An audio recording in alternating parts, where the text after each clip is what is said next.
Türkün Nəğməsi şeirində çox sual verirlər ki, bədii sual işlənib yoxsa yox? Türkün tökülən qanları bihudə gedərmi? Diqqətlə düşün, yoxsa bu qan həbsi hədərmi? 4 ildə verilmiş bu qədər can hədər olmaz, məfkürə yolunda tökülən qan hədər olmaz.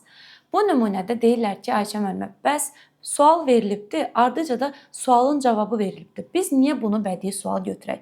Baxın, bədii sual o qədər, yəni biz qaydalarda demişik ki, bədii sual cavab tələb olunmayan sualdır, bədii sualın cavabı olmur.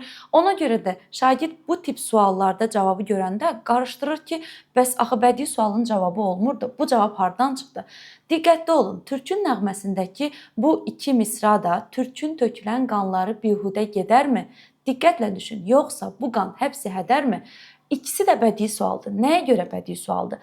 Bədii sual o deməkdir ki, sən bu sualı cavab almaq məqsədi ilə vermirsən. Sənin bu sualı vermə səbəbin odur ki, sən obrazlığı artırırsan.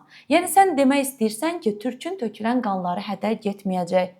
Yəni bilirsiniz nəyə oxşayır? Məsələn deyirsən ki, sənin kitabını kim götürüb? Sual verirsən, cavabını bilmirsən axı, cavab almaq məqsədi ilə verirsən. Bir də deyirsən ki, heç mən sənin kitabını götürərəmmi? Heç sənin kitabını mən götürərəmmi? Yəni bu sualın cavabı nədir ki, yəni götürmərəm.